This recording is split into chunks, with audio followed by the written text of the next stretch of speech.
Hi guys, welcome back to our channel. So ఇది part 3 of my MSc counselling journey అన్నట్టు. So part 1 part 2 నేను upload చేస్తున్నాను. అంటే first మా journey Bengaluru నుంచి ఢిల్లీకి, తర్వాత ఢిల్లీలో ఏమేమి ప్లేసెస్ చూసాం అంటే ఒకరోజు నేను, తర్వాత డెహ్రాడూన్లో నెక్స్ట్ డే ఏం చేసాం, ఇది వచ్చేసి పార్ట్ 3 అనమాట. సో మేము 9th అయితే వచ్చినాము. ఈరోజు అయితే నాకు కౌన్సిలింగ్ ఉందనమాట, 10th జూలై నాడు. సో మార్నింగే బ్రేక్ఫాస్ట్ చేసి ఇంకా తొందరగా 10 లోపు నాకు కౌన్సిలింగ్ ఉందనమాట.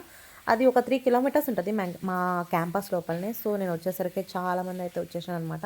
సో నాది వెయిటింగ్ లిస్ట్ ఉండింది, నాకు వస్తుందో లేదో అన్న డౌట్లో నేనైతే ఉండింది. సో నేను అంతమందిని చూస్తే నాకేమనిపించిందంటే రాదేమో అని అనుకున్నా, కానీ ఫైనల్గా నాది ఇంకా వచ్చేసిందనమాట. సో వెయిటింగ్ లిస్ట్ నుంచి నాదైతే కన్ఫర్మ్ సీట్ అయితే అయిపోయిందనమాట. సో ఎంఎస్సి కౌన్సిలింగ్ అయితే అయిపోయింది గాయస్. అంటే ఎఫ్ఆర్ఐలో నాకు సీట్ అయితే వచ్చేసింది. ఇంకా హాస్టల్ అయితే అలాట్ చేసినారు. సో హాస్టల్ అంతా చెక్ చేసుకున్న తర్వాత ఇంకా అవి 2 బ్లాక్స్ ఉంటాయి అన్నట్టు. నాదైతే డి బ్లాక్లో వచ్చింది.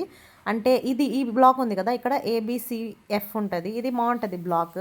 అంటే నేను తీసుకునేసరికి ఇంకా నాకు డి బ్లాక్ వచ్చింది. అది కూడా పర్లేదు, బాగానే ఉంది. నెక్స్ట్ ఇయర్ అయితే కానీ ఎఫ్ బ్లాక్ వస్తుందంట, అదైతే ఇంకా మంచిగా ఉంటుంది అన్నట్టు.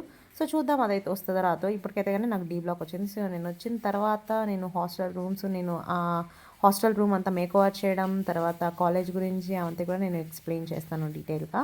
సో ఇదనమాట మా యొక్క డి బ్లాక్ అయితే కానీ. సో బాగుంది, అంటే ఇక్కడ తక్కువ మంది ఉంటారు, అక్కడ ఎక్కువ మంది ఉంటారు అన్నట్టు.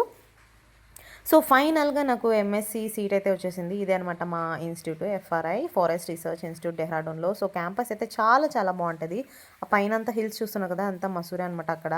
సో అది కూడా మేము ట్రిప్ అయితే వెళ్ళినాం అనమాట. నేను నా ఫ్రెండ్ అనమాట, మా కాలేజ్ నుంచి ఇద్దరికైతే వచ్చింది. మా ఫ్రెండ్కి ఎన్విరాన్మెంటల్ మేనేజ్మెంట్లో వచ్చిందనమాట. మా నాన్న అయితే ఫుల్ హ్యాపీ మాకు ఆ కాలేజ్ వచ్చిందని. మా నాన్నకు డ్రీమ్ అన్నట్టు ఆ కాలేజ్లో రావడం. సో ఎందుకంటే కానీ అక్కడ అకాడమీ ఉంటుంది అన్నట్టు, ఫారెస్ట్ అకాడమీ. అదే చెప్పే కదా, ఇందిరాగాంధీ నేషనల్ ఫారెస్ట్ అకాడమీ అన్నట్టు. సో అక్కడ ఐఎఫ్ఎస్ ట్రైనింగ్ అంతా జరుగుతుంది. అదొక మోటివేషన్ లాగా ఉంటుంది.